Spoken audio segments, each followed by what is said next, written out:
শেখ হাসিনার স্বৈর শাসনের পতন হলেও নব্য একদল দখলদার, চাঁদাবাজ, লুটপাটকারী মাস্তান বাহিনীকে আমরা এখন দেখতে পাচ্ছি। জনগণকে এই মাস্তান বাহিনী, লুটেরা, দখলদার, চাঁদাবাজ, এই নব্য গজিয়তা মাফিয়াদের বিরুদ্ধে আওয়ামী লীগের মতো ঐক্যবদ্ধ হতে হবে। আওয়ামী লীগকে যেভাবে হটিয়েছি, বাংলার জমিনে আর কোন দখলদার, চাঁদাবাজ, মাফিয়া দলকে প্রতিষ্ঠিত হতে দেওয়া যাবে না। কোন দল যেন সংসদে এককভাবে গিয়ে মাতব্বরি করতে না পারে, তাই আমরা সংখ্যানুপাতিক নির্বাচনের দাবি জানাচ্ছি।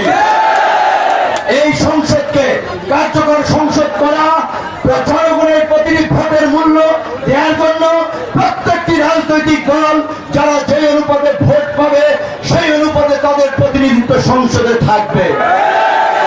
একদল এককভাবে ক্ষমতায় গেলে কি হয় সেইটা আমরা গত 50 বছরে দেখেছি। আর কোন দলকে এককভাবে ক্ষমতায় নিয়ে আমরা স্বৈরাচার ফাঁসিবাদী হতে দেব না।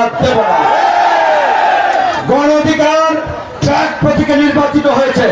বিএনপি সহ 42টি দল আমরা যুগপৎ আন্দোলন করেছি, কিন্তু দুঃখের বিষয় এই ক্ষমতায় যেতে না যেতেই বিএনপি নেতা কর্মীদের চেহারার বদল আমরা দেখতে পাচ্ছি।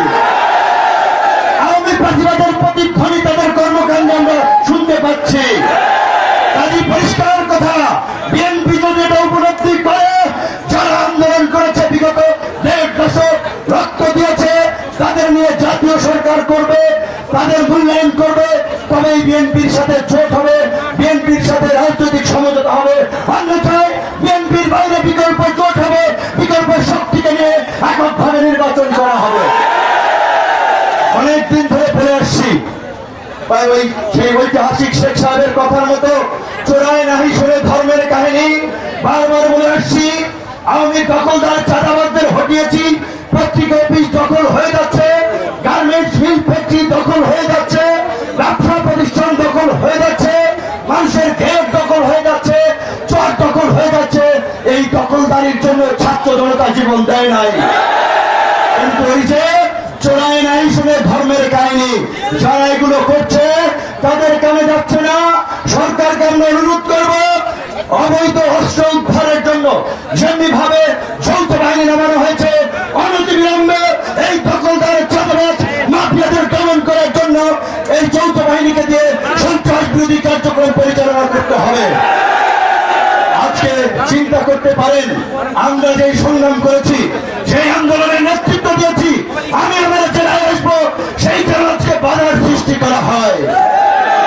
আমার দলের নেতা কেন্দ্রীয় আইন সম্পাদককে মিথ্যা মামলার আসামি দিয়েছে আশুলিয়াতে, ব্রাহ্মণবাড়িয়াতে আমাদের নেতা কর্মীদের পোস্টার ছিঁড়ে ফেলেছে, আরো কয়েক জায়গায় এই ঝামেলা ঘটেছে।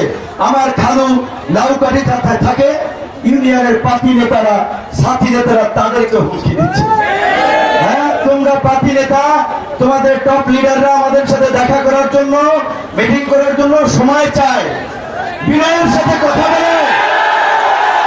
আর ইউনিয়ন, উপজেলা পর্যায়ের, জেলা পর্যায়ের পার্টি নেতা, সাথী নেতা সেই সেফাতুল্লাহর মতো বললে জুদালিক, মুজালিক, সেই রকম টাইপের নেতা